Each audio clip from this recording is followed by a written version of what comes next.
సాగింది. కాంగ్రెస్ హిందువులకు తీరని ద్రోహం చేసింది. అయినా సరే హిందువులు ఇప్పటికీ ఆ ద్రోహాన్ని పూర్తిగా అర్థం చేసుకోలేకపోతున్నారు. వారు ఆర్టికల్ 25 ద్వారా మత మార్పిడిని చట్టబద్ధం చేశారు. ఆర్టికల్ 28 ద్వారా హిందువుల నుంచి మత విద్యను లాక్కున్నారు. కానీ ఆర్టికల్ 30 ద్వారా ముస్లింలకు క్రైస్తవులకు మత విద్యను అనుమతించారు.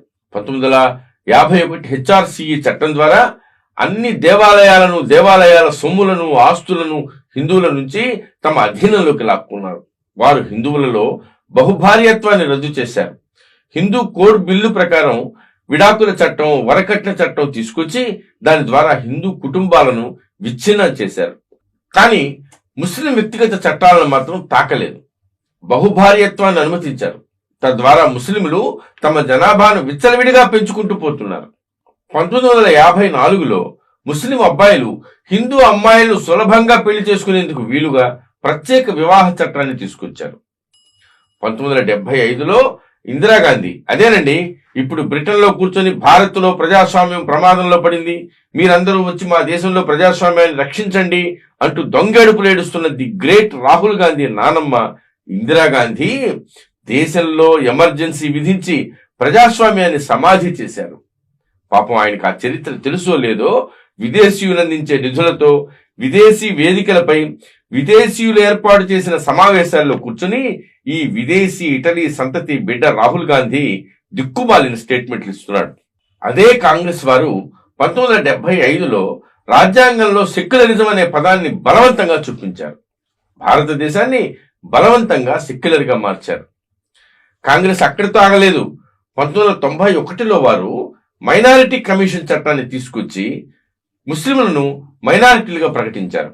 నిజానికి సెక్యులర్ కంట్రీలో మెజారిటీ మైనారిటీలనే విభజన ఎందుకు? కానీ కాంగ్రెస్ ఆ మైనారిటీ చట్టం ప్రకారం ముస్లింలకు స్కాలర్షిప్లు, ప్రత్యేక ప్రభుత్వ ప్రయోజనాలు, హక్కులను కల్పించింది. 1992లో హిందువులు తమ దేవాలయాలను తిరిగి తీసుకునే వీలు లేకుండా పూర్తిగా చట్టం చేసేశారు. ఆ విధంగా హిందువుల నుంచి మొత్తం 40,000 దేవాలయాలను లాక్కున్నారు. ముస్లింలకు మాత్రం ప్లేస్ ఆఫ్ వర్షిప్ యాక్ట్ కింద వారి ప్రార్థనాలయాలను వారి అధీనంలోనే ఉంచారు.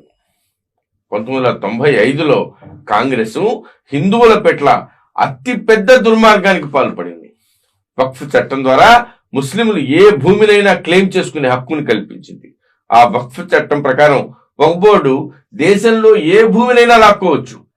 ఆ చట్టం కారణంగానే ఇప్పుడు దేశంలో ముస్లింలు భారతదేశంలో 2వ అతిపెద్ద భూ యజమానులుగా ఉన్నారన్న సంగతి మీకు తెలుసా? 2007లో కాంగ్రెస్ వారు సుప్రీంకోర్టుకు సమర్పించిన రామసేతు అఫిడవిట్ లో శ్రీరాముని ఉనికిని తిరస్కరించారు. రాముడు ఉన్నాడనడానికి ఎలాంటి సాక్ష్యాలు లేవు. రాముడు కేవలం హిందువులు పూజించే ఒకానొక దేవుడు మాత్రమేనని పేర్కొంటూ అప్పటి కాంగ్రెస్ ప్రభుత్వం సుప్రీంకోర్టులో అఫిడవిట్ సమర్పించింది. 2009లో కాషాయ టెర్రరిజం అనే పదాన్ని ఉపయోగించడం ద్వారా కాంగ్రెస్ హిందూ మతానికి ఉగ్రవాదాన్ని ఆపాదించింది. ఈ ఘట్టం కాంగ్రెస్ హిందుత్వంపై దశాబ్దాలుగా చేస్తున్న మత యుద్ధంలో అత్యంత కీలకమైన, తీవ్రమైన, ప్రమాదకరమైన ఘట్టం. అదే కాంగ్రెస్ తమ 136 ఏళ్ల చరిత్రలో ఎప్పుడు ఏనాడు ఇస్లామిక్ టెర్రరిజం అనే పదాన్ని ఉపయోగించలేదు. చూడండి, మొదటి నుంచి కూడా కాంగ్రెస్ నెమ్మదిగా, చాకచక్యంగా హిందువులను బలహీనపరుస్తూనే ఉంది. వారు హిందువుల హక్కులను ఒక్కొక్కటిగా తొలగిస్తూ వచ్చారు. ఇప్పుడు హిందువులు పూర్తిగా తన అస్తిత్వాన్ని కోల్పోయారు. కానీ ఈ విషయం హిందువుల్లో చాలా మందికి తెలీదు. హిందువులకు వారి గుడులపై అధికారం లేదు. హిందువులకు మత విద్య లేదు. వారి భూమి వారికి శాశ్వతం కాదు. అదే మసీదులు ముస్లింల అధీనంలో ఉన్నాయి, చర్చిలు క్రైస్తవుల అధీనంలో ఉన్నాయి. మరి మా దేవాలయాలు మా నియంత్రణలో ఎందుకున్నవయ్యా అని కూడా మనం ప్రభుత్వాన్ని ప్రశ్నించలేకపోతున్నాం. ప్రభుత్వ నిధులతో మదర్సాలు, మిషనరీ స్కూళ్లు, కాలేజీలు నిర్వహిస్తున్నప్పుడు ప్రభుత్వ నిధులతో గురుకులాలు ఎందుకు నిర్వహించరు? వారి కోసం వక్ఫ్ చట్టం ఉంది, కానీ హిందూ భూ చట్టం ఎందుకు లేదు? ముస్లిం పర్సనల్ లా బోర్డు ఉంది, కానీ హిందూ పర్సనల్ లా బోర్డు ఎందుకు లేదు? భారత్ సెక్యులర్ దేశం అని మీరే చెప్తున్నారు కదా, మరి మెజారిటీ మైనారిటీ అనే విభజన ఎందుకుంది? పాఠశాలల్లో రామాయణ మహాభారతాలను ఎందుకు బోధించరు? ఔరంగజేబు హిందూ మతాన్ని నాశనం చేయడానికి కత్తిని ఉపయోగించాడు.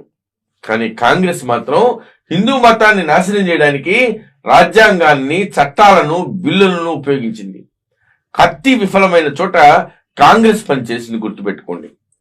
ఎవరైనా సరే ఈ ప్రశ్నలను అడగడానికి ప్రయత్నిస్తే వాళ్ళు వెంటనే కాషాయ ఉగ్రవాది అయిపోతారు. రాజకీయ నాయకులు ఎవరైనా ఈ తప్పులను సరిదిద్దేందుకు ప్రయత్నిస్తే వాళ్ళు ప్రజాస్వామ్యాన్ని నిర్వీర్యం చేస్తున్నారంటారు. శక్తివంతమైన రోమన్ సామ్రాజ్యము, మతము పతనం కావడానికి కేవలం 80 సంవత్సరాలు మాత్రమే పట్టిందని గుర్తుపెట్టుకోండి. రోమన్ నాగరికత పతనం గురించి ప్రతి హిందువు తప్పక చదవాలి. రోమనులను ఏ బాహ్య శక్తి ఓడించలేదు. వారు క్రిస్టియన్ మత ప్రాబల్యానికి లోనైన తమ సొంత పాలకుడు కాన్స్టాంటైన్ కారణంగానే పతనమైపోయారు గుర్తుపెట్టుకోండి. హిందువులారా, భారతదేశంలో హిందుత్వం, హిందువులు అంతమైన నాడు ఈ దేశం ఒక్క క్షణం కూడా భారతదేశంగా మనుగడ సాగించలేదు. ఈ దేశం యొక్క చరిత్ర, నాగరికత, సంస్కృతి, దేవాలయాలు మొత్తం పూర్తిగా కాలగర్భంలో కలిసిపోతాయి. జాగో హిందూ జాగో. భారత్ మాతాకి